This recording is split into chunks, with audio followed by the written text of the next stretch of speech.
everyone, my name is Kaylee Ranke, and today I'm going to be presenting on trauma and masculinity in Slaughterhouse-Five. In my presentation, I will be going through some background information on the novel and the author.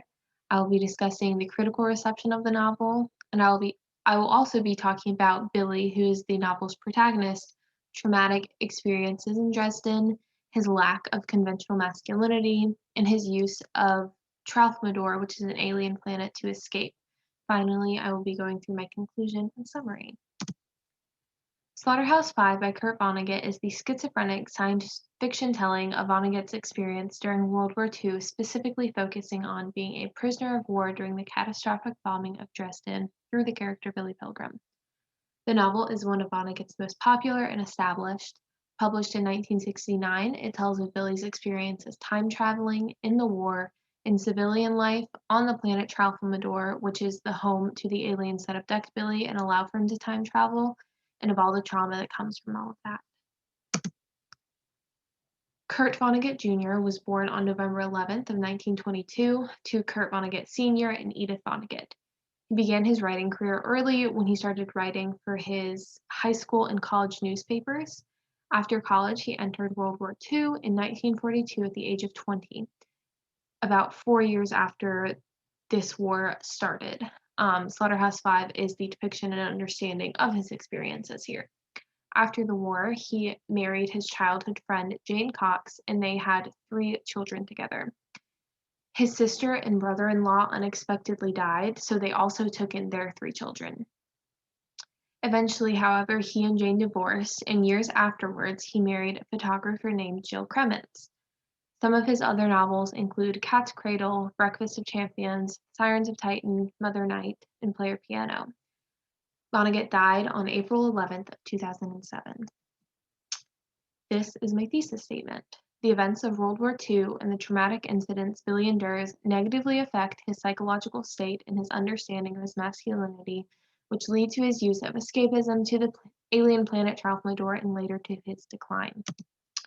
Now I'll be briefly discussing the critical reception of Slaughterhouse-Five.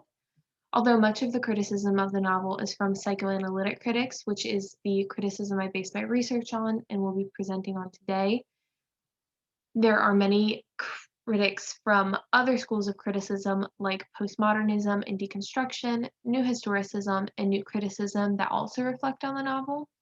Although these other forms of criticism were prominent, psychoanalytic critics dove into the novel in a different way that analyzed Billy's psyche, his masculinity, and his need to escape to Tralfamadore.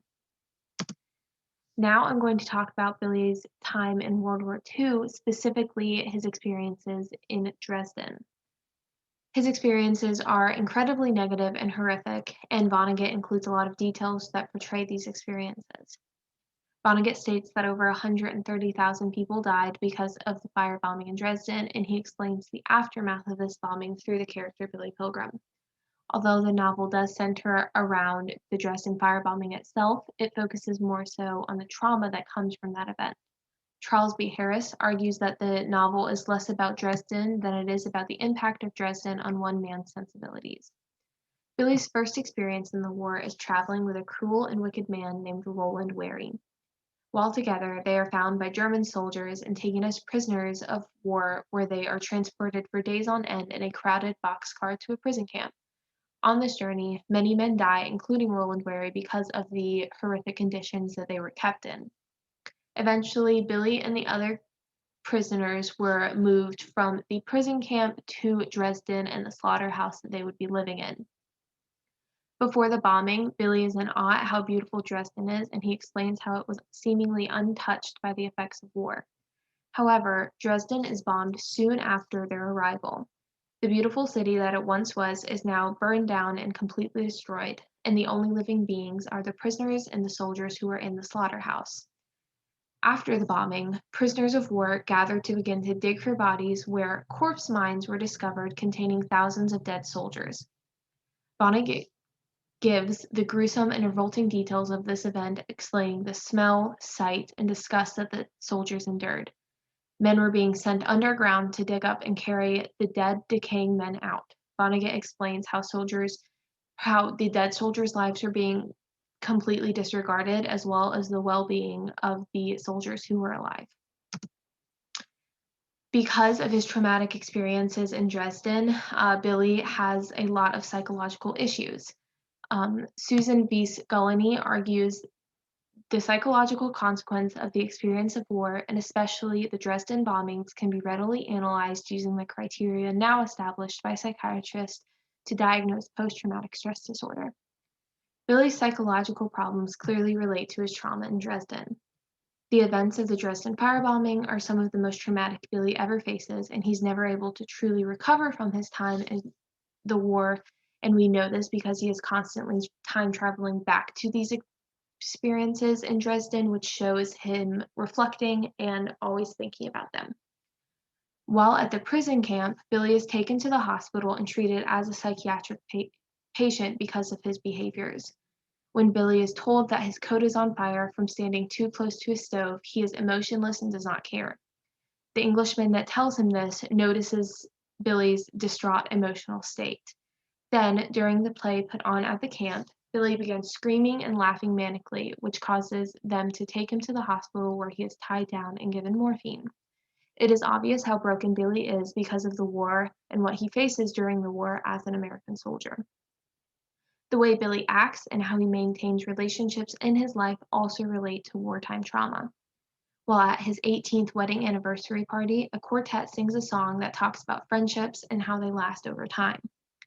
After hearing this song, Billy had a, quote, powerful psychosomatic response, end quote, because it made him irritable and angry to think about his longing for friends that he's never had. And the quartet themselves reminded him of German guards from inside of the slaughterhouse at Dresden, which shows him constantly reflecting on these experiences in war. Billy also, after having gone through so much emotional turmoil, does not know how to react properly in situations that cause a lot of emotions. Lawrence R. Brower explains that because of the war, Billy and many of the other young men around him don't know how to act appropriately. These events are arguably what lead to the downfall of his mental health, and Billy suffers from a lot of psychological problems because of it. Another thing that Billy struggles with is his masculinity. Vonnegut himself seems to disagree with and have negative feelings towards this stereotypical view of masculinity. He intentionally uses Slaughterhouse-Five to depict the war negatively and explain how it has been caused by and in turn causes the convention. Kirsten Tuttle argues that the novel turns the masculinizing myth of war, turning boys into men, on its head, exposing it for all of its cruel absurdity and none of its supposed glory and valor. A man who is strong, independent, rough, and relatively emotionless is who represents the stereotypical view of masculinity. During the 1940s, when World War II occurred, the belief was that war turned boys into men, as I said a moment ago, and in turn, these men would display the conventional view of masculinity. Vonnegut, on the other hand, has averse feelings towards war and its consequences. After living through it and the negative effects that came from it, he wrote the novel as a way to express his contempt for war and what it does to people, more specifically what it does to young men. This war novel does not praise or glorify war. It depicts it as grotesque and harmful to the men who lived through it. The trauma that is exposed to these American men is what leads to their misunderstanding of their masculinity, and more specifically, to Billy's misunderstanding of his own. Because of the trauma that Billy experienced during the war as well as during his childhood, his understanding of his masculinity is lost and it does not align with the convention. Billy is not tough, he is emotional, and he is very dependent. During the war, he gives up on himself completely instead of fighting and acting tough. Peter C. Kunz argues that being thrown in a war as Billy was can damage young men, not shape them. He says, "War does not make boys into men. It devastates, corrupts, destroys, and obviously kills. This experience does not masculinize, but rather mentally and emotionally stunts these young soldiers." The trauma Billy faced and his lack of masculinity go hand in hand. His experiences during World War II hindered the development of his masculinity, and the trauma he faced during that time is what led to many of his struggles later in life. Going to war, especially at such a young age, dehumanizes and drains Billy. It does not help him become a man or display the convention of masculinity like many people believed that it would. Similarly, Billy's childhood experiences also allow for this misunderstanding of masculinity. His father subjects him to unhealthy conventions of masculinity, like throwing him into the deep end of a pool to force him to learn to swim, or taking him to the Grand Canyon, where Billy feels scared and unsafe. Since Billy cannot naturally conform to the stereotypes of masculinity, he does not really understand the convention. He does not understand why his father forces him to do things he does not want to, or why he feels debilitating fear so frequently. And in turn, Billy does not do things or act in a way that aligns with the convention. The few moments seen of Billy's childhood show that his lack of conventional masculinity did not start because of the war, though it was certainly enhanced by it, but it instead started at an early age and related to his childhood trauma. Because of his experiences with masculinity and in the war, Billy uses the alien planet Tralfamadore as an escape. Tralfamadore is the planet home to the aliens that abduct Billy. The planet's inhabitants are plunger-shaped aliens who exist in a non-linear timeline and allow Billy to jump through time in a sporadic way.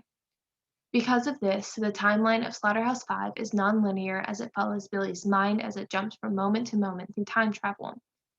Whenever Billy is on the planet Tralfamadore, however, he is naked and constantly being watched by the aliens in a big observation bubble that is similar to a zoo enclosure with a seemingly perfect woman and a seemingly perfect life. Billy uses this planet as an escape from his traumatic experiences before, during, and after the war. He also uses the planet as an escape from his lack of the convention of masculinity. Since Billy is constantly suffering from his trauma, he finds Tralfamadore, whether it is real or not, and uses it to escape his life in an unhealthy and sporadic manner. Lawrence R. Brower explains that Billy finds a sort of safe haven on Tralfamadore. Because of the traumatic experiences in the war, Billy trades his dignity and self-integrity for an illusion of comfort and security. Because of the psychological effects of war, Billy goes to Tralfamadore to get away from his trauma. Amanda Wicks argues that Tralfamadore and all it offers acts as an escape and a type of therapeutic release for Billy.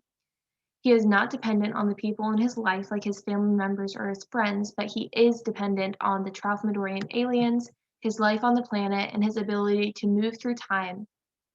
Another benefit is that on Tralfamadore, Billy is able to feel like a conventional man because of the seemingly perfect woman that he is trapped with, and because of the lack of judgment from the aliens. Montana Wildhack, who is the woman he's trapped with, is a beautiful and kind adult film actress. Tuttle argues that part of Billy's wanting to escape to Tralfamadore has to do with the fact that typical stereotypes of masculinity do not exist there, so his lack of masculinity doesn't matter and there is no other kind of masculinity to compare it to, which creates a sense of security for Billy. Billy's need to escape to Tralfamadore shows how he suffers and how his mental health declines. Vonnegut is showing that anyone who is suffering from unresolved trauma will find some unhealthy way to cope with it through Billy's relationship with Tralfamadore. Because of all the trauma that Billy has endured, his mental health has deteriorated and his understanding of his masculinity, and these things have led him to need for escape to Tralfamadore. Throughout the novel, Vonnegut shows how trauma can negatively affect one's psyche, understanding of masculinity, and what happens when that trauma is not dealt with in a healthy way. Billy suffered psychologically in his childhood, which led to his understanding of his masculinity being modified since he could not naturally adhere to the convention. He was unable to portray characteristics of the typical convention of masculinity even after going through war and having the conventions forced upon him his entire life. Because of this suffering, Billy used Tralfamadore as a way to cope with his trauma, but his experience on the planet and time traveling also led to a decline in his mental health. Trauma of any degree negatively affects one's mental state, and facing trauma without healing from it allows for the deterioration of one's health. Most of Billy's issues in life related to or were caused by his trauma, and that can be said for a lot of individuals. Thank you for listening to my presentation. This is my works cited. Thank you.